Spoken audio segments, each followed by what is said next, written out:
Mahindra Scorpio और Tata safari, इन दोनों गाड़ियों की इंडियन ऑटोमोबाइल मार्केट में अपनी अपनी रिस्पेक्टेबल जगह है, जैसे और कोई इतनी आसानी से, मैं तो कहता हूं कि बिल्कुल भी आसानी से छीन नहीं सकता। लेकिन ये गाड़ियां धीरे धीरे इतनी ज्यादा मॉडर्न होती जा रही हैं, इतना बेहतर पैकेज इन दोनों में ही मिलने लगा है कि आज की तारीख में ये फैसला ले पाना कि कौन सी गाड़ी खरीदनी है और कौन सी नहीं, अपने आप में बहुत बड़ा कंफ्यूजन हो चुका है। तो चलिए इन दोनों गाड़ियों को कंपेयर कर लेते हैं और कोशिश करते हैं इस कंफ्यूजन को थोड़ा खत्म करने की। सबसे पहले डायमेंशंस के बारे में बात कर लेते हैं। तो स्कॉर्पियो की लेंथ है 4662 mm, जो कि सिर्फ 1 mm ज्यादा है सफारी की लेंथ से। इसी तरह से इसकी विड्थ है 1917 mm, जो कि 23 mm ज्यादा है सफारी से। हाइट है 1857 mm, जो कि 71 mm ज्यादा है सफारी से। और इसी तरह से इसका व्हील बेस है 2750 mm का, जो कि 9 mm ज्यादा है सफारी से।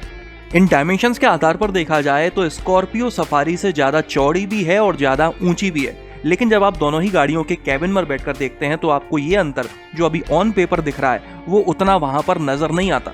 लेकिन अच्छी बात यह है कि आप सफारी की सेकंड रो को आगे पीछे कर सकते हैं, जिसकी मदद से आप जरूरत अनुसार सेकंड रो या फिर थर्ड रो को ज्यादा या फिर कम स्पेशियस बना सकते हैं। फ्यूल टैंक कैपेसिटी के बारे में बात करते हैं तो स्कॉर्पियो में 57 लीटर का मिल जाता है, जो कि 7 लीटर बड़ा है सफारी में मिलने वाले 50 लीटर के फ्यूल टैंक से। टायर्स की बात करें तो स्कॉर्पियो में 17 इंच और 18 इंच के टायर्स मिल जाते हैं, जबकि सफारी में 16 इंच और 18 इंच के मिलते हैं। वैसे तो महिंद्रा वालों ने ऑफिशियली ग्राउंड क्लियरेंस अभी तक रिवील नहीं की है, लेकिन सोर्सेस की माने तो स्कॉर्पियो की ग्राउंड क्लियरेंस लगभग 205 mm है, जो कि सफारी के बराबर है। इसी तरह से महिंद्रा वालों ने इसकी बूट स्पेस और टर्निंग रेडियस दोनों को ही ऑफिशियली रिवील नहीं किया है। सीधी सी बात है कि किसी भी गाड़ी की कोई अच्छाई होती है, उसकी यूएसपी होती है, तो उसे बढ़ा चढ़ाकर हाईलाइट करके बताया जाता है। लेकिन दूसरी तरफ अगर उस गाड़ी की कोई कमी होती है तो उसे छुपा लिया जाता है, बताया ही नहीं जाता। यही कारण है कि महिंद्रा वालों ने अभी तक इसकी बूट स्पेस को ऑफिशियली रिवील नहीं किया है और ना ही ये लोग करेंगे कि इसमें ना के बराबर बूट स्पेस मिलती है। अगर आपको सामान रखना है तो थर्ड रो की एक सीट को तो कम से कम फोल्ड करना ही पड़ेगा। यही सेम प्रॉब्लम सफारी के साथ भी है, जहां पर आपको नाम मात्र की बूट स्पेस मिलती है, जहां पर आप लैपटॉप बैग वगैरह रख सकते हैं, लेकिन थोड़ा भी बड़ा बैग आपको रखना है तो आपको थर्ड रो फोल्ड करनी ही पड़ेगी। यही कहानी टर्निंग रेडियस की है, जिसे भी रिवील नहीं किया गया है। स्कॉर्पियो सफारी से डायमेंशंस में थोड़ी ज़्यादा बड़ी है, इसलिए इसका टर्निंग रेडियस भी ज़्यादा हो सकता है। अगर मैं सफारी की बात करूं तो इसका 5.8 मीटर का है, तो इसका करीब करीब 5.9 या 6 मीटर के आसपास होना चाहिए। जिन लोगों को नहीं पता उनको बता दूं कि टर्निंग रेडियस का मतलब होता है कि कितनी कम जगह में आप गाड़ी को मोड़ सकते हैं। ये जितना कम होता है उतना अच्छा माना जाता है। आगे बढ़ते हैं और इंजन ऑप्शंस के बारे में बात कर लेते हैं। तो स्कॉर्पियो में आपको 2.2 लीटर डीजल इंजन मिलता है, जो लगभग 172.45 bhp की पावर जनरेट करता है। मैनुअल ट्रांसमिशन में 370 Nm का टॉर्क और ऑटोमेटिक में 400 Nm का टॉर्क जनरेट करता है। अगर इस इंजन को हम कंपेयर करते हैं सफारी में मिलने वाले 2 लीटर टर्बोचार्ज्ड डीजल इंजन से, तो ये 4.83 bhp की ज्यादा पावर जनरेट करता है। मैनुअल ट्रांसमिशन में 20 Nm, जबकि ऑटोमेटिक में 50 Nm का टॉर्क भी ज्यादा जनरेट करता है। और वहीं अगर हम माइलेज की बात करते हैं तो जैसा कि मैंने आपको बताया कि ड्रॉबैक्स को हाईलाइट नहीं किया जाता है। यही वजह है कि महिंद्रा वालों ने इसके ऑफिशियल फिगर्स अभी तक रिवील नहीं किए हैं।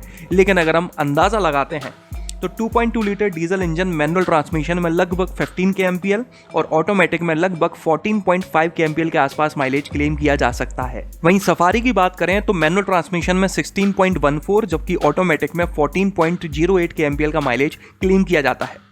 अगर आप स्कॉर्पियो का बेस वेरिएंट खरीदते हैं तो आपको इंजन तो यही मिलता है 2.2 लीटर का, लेकिन उसमें पावर और टॉर्क कम है। लगभग 130 bhp की वो पावर जनरेट करता है और 300 Nm का टॉर्क जनरेट करता है, जो कि आपको सिर्फ मैनुअल ट्रांसमिशन में मिलता है। इस इंजन के साथ लगभग 16.5 kmpl का आसपास माइलेज क्लेम किया जा सकता है। इस डीजल इंजन के अलावा स्कॉर्पियो में इस बार 2 लीटर का पेट्रोल इंजन भी दिया गया है, जो लगभग 200 bhp की पावर जनरेट करता है। मैनुअल ट्रांसमिशन में 370 Nm का टॉर्क, जबकि ऑटोमेटिक में 380 Nm का टॉर्क जनरेट करता है। माइलेज की बात करें तो लगभग इसके मैनुअल ट्रांसमिशन में 13 kmpl, जबकि ऑटोमेटिक में 12 या 12.5 kmpl के आसपास माइलेज क्लेम किया जा सकता है। मतलब कि रियल लाइफ में इसका petrol engine single figure mileage देगा, मतलब कि अंडर 9 का माइलेज ही निकाल पाएगा। चलिए आगे बढ़ते हैं और बात कर लेते हैं सेफ्टी के बारे में।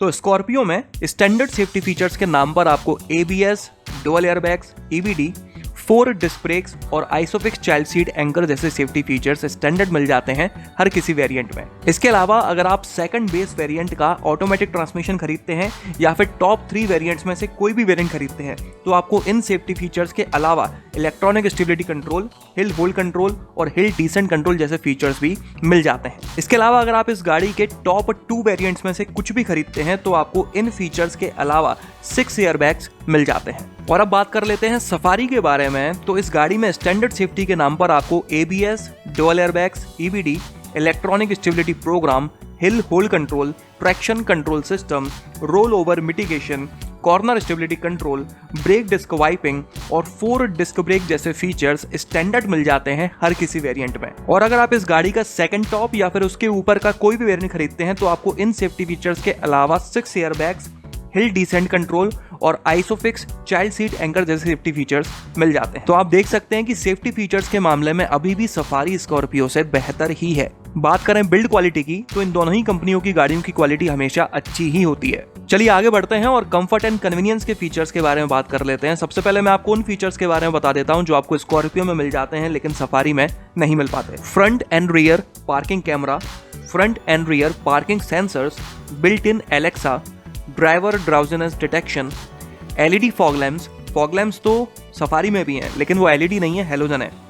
12 सोनी स्पीकर्स, इंफोटेनमेंट सिस्टम में यहाँ पर 12 सोनी के स्पीकर्स मिल जाते हैं जबकि सफारी में 9 स्पीकर्स मिलते हैं JBL के। Dual zone automatic climate control system, इसके अलावा स्कॉर्पियो में आपको 2 व्हील ड्राइव के साथ साथ 4 व्हील ड्राइव भी मिल जाता है और साथ ही में टेरेन रिस्पॉन्स मोड्स मिल जाते हैं जैसे कि normal, snow, mud and rods और सैंड। और साथ ही में ऑफरोडिंग के लिए आपको मैकेनिकल लॉकिंग डिफरेंशियल और ब्रेक लॉकिंग डिफरेंशियल जैसे फीचर्स भी मिल जाते हैं। जबकि सफारी में आपको 2 व्हील ड्राइव भी मिल पाता है, 4 व्हील ड्राइव मिलता ही नहीं है, लेकिन टेरेन रिस्पॉन्स मोड्स जरूर मिल जाते हैं, नॉर्मल, रफ और वेट। तो ये तो थे वो सभी फीचर्स जो स्कॉर्पियो में हैं लेकिन सफारी में नहीं मिल पाते। अब मैं बता देता हूँ आपको उन फीचर्स के बारे में जो सफारी में मिल जाते हैं लेकिन स्कॉर्पियो में नहीं मिल पा रहे हैं। Auto dim IRVM, tilt and telescopic steering, Scorpio में आपको सिर्फ टिल्ट मिलती है। Second row reclining seats, Scorpio की सेकंड रो की सीट्स को आप एडजस्ट नहीं कर सकते हो जबकि सफारी की सीट को एडजस्ट कर सकते हो। सफारी में आपको आगे और पीछे वेंटिलेटेड सीट्स मिल जाती हैं लेकिन पीछे तभी मिलती हैं अगर आपने कैप्टन सीट्स वाला मॉडल लिया है तो। इंस्ट्रूमेंट क्लस्टर में सफारी में आपको डिजिटल टैकोमीटर मिल जाता है जबकि यहाँ पर स्कॉर्पियो में आपको एनालॉग ही मिलता है। सनरूफ तो दोनों ही गाड़ियों में दी गई है लेकिन सफारी में आपको पैनोरामिक मिल जाती है जबकि स्कॉर्पियो में बड़ी बेसिक सी इलेक्ट्रिक सनरूफ दी गई है जो काफी छोटी है। सफारी में तीनों रो के पैसेंजर्स के लिए सेपरेट AC वेंट्स दिए गए हैं जबकि सफारी में सेकंड रो में AC वेंट हैं लेकिन थर्ड रो में कोई भी वेंट नहीं है। वैसे तो स्कॉर्पियो में आपको फर्स्ट रो और सेकंड रो में मोबाइल वगैरह चार्ज करने के लिए Type-C USB पोर्ट मिल जाता है लेकिन सफारी में फर्स्ट रो, सेकंड रो और थर्ड रो में बैठने वाले सभी पैसेंजर्स के लिए सेपरेट स्मार्ट USB पोर्ट दिया हुआ है। इसके अलावा बॉस मोड मिल जाता है जिसकी मदद से आप काफ़ी आसानी से स्पेस को कम और बढ़ा सकते हैं। Ambient lighting, air purifier, fog lamps तो खैर दोनों में ही हैं जबकि स्कॉर्पियो में LED ही मिल जाते हैं, बेहतर हैं। लेकिन सफारी के फॉग लैम्प्स में आपको कॉर्नरिंग फंक्शन मिल जाता है जो स्कॉर्पियो में नहीं है। इसके अलावा सफारी में आपको electronic parking brake with auto hold जैसा प्रीमियम फीचर भी मिल जाता है जबकि स्कॉर्पियो में ऐसा कुछ नहीं है। अब देख सकते हैं कि कंफर्ट एंड कन्वीनियंस के फीचर्स के मामले में सफारी स्कॉर्पियो से आगे है। हालांकि स्कॉर्पियो में भी एक आध दो फीचर्स ऐसे हैं जो बड़े काम के हैं जैसे कि front parking sensor, front camera वगैरह वगैरह। और अब आखिर में प्राइसेस के बारे में बात कर लेते हैं। तो ये दोनों गाड़ियां एग्जैक्टली एक सेगमेंट की नहीं है। सफारी थोड़ी प्रीमियम सेगमेंट की गाड़ी है, उसका कंपटीशन XUV 700 से होता है ना कि स्कॉर्पियो से।